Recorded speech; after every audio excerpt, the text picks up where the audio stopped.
Xin chào cả nhà, hôm nay bếp nhà Chip sẽ hướng dẫn cả nhà công thức làm món bánh da lợn cuộn đậu xanh. Để làm món này, chúng ta cần chuẩn bị những nguyên liệu sau: 240g bột năng, 150g đậu xanh đã tách vỏ và đã ngâm qua đêm, 230ml nước cốt dưa và 80g bột gạo, nửa quả thanh long đỏ, 15g lá dứa, một củ cà rốt và cuối cùng là 90g đường.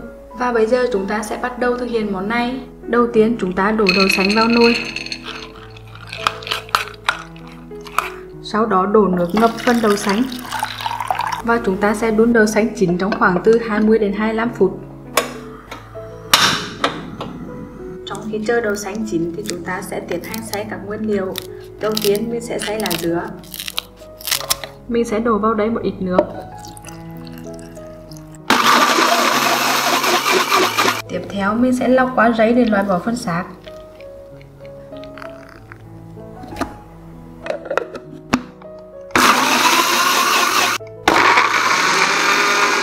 Các nguyên liệu sau khi đã xay xong, chúng ta sẽ cho vào mỗi bát 25ml nước cốt dưa.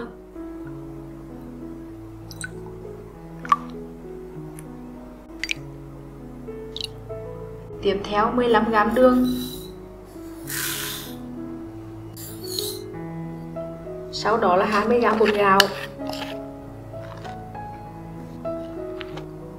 Tiếp theo 60g bột năng.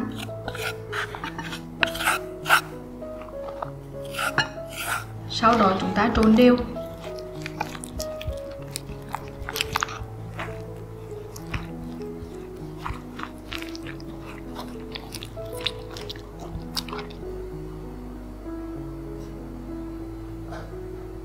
Đậu xanh sau khi đã chín và để nguội, chúng ta sẽ cho đường vào xay. Chúng ta sẽ cho hết cái số đường còn lại và cho hết số phần nước cốt dưa.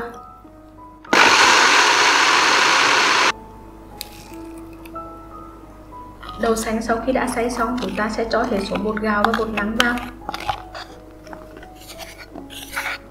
Sau đó chúng ta sẽ trộn đều. Các nguyên liệu sau khi đã trộn đều xong, mình sẽ mang đi hấp. Cả nhà chuẩn bị một nồi nước đun sôi và cho khuôn vào. Chúng ta sẽ quét lên một lớp mỏng dầu ăn để khi đổ bánh ra thì phần bánh nó sẽ được dễ dàng hơn. Sau đó mình sẽ đổ mỏng một lớp đậu xanh. Đậy nắp lại và đun cho đậu xanh chín. Chúng ta sẽ dùng một cái khăn để cho cái phần bánh nó không bị lỗ. Sau khi hấp đậu xanh 4 phút thì mặt bánh nó sẽ lại. Mình sẽ đổ thêm thanh long vào. Và mình sẽ hấp trên lửa nhỏ trong khoảng thời gian 10 phút nữa. Bánh của mình sau 10 phút hấp thì cũng đã chín rồi. Bây giờ mình sẽ cho ra ngoài và để nguội. Phần bánh sau khi đã gần nguội thì mình sẽ lấy ra. Chúng ta sẽ đặt mặt đậu xanh ở trên. Và chúng ta sẽ cuộn tròn lại. Mình sẽ cắt bớt phần xấu ra.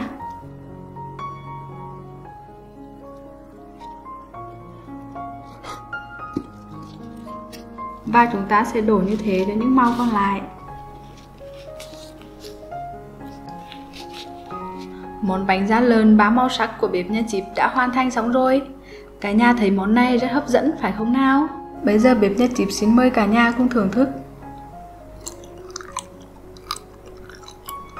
Cả nhà thấy món ăn này như thế nào? Hãy để lại góp ý ở bình luận để bếp nhà Chip hoàn thiện hơn. Cảm ơn cả nhà đã xem video của bếp nhà Chip.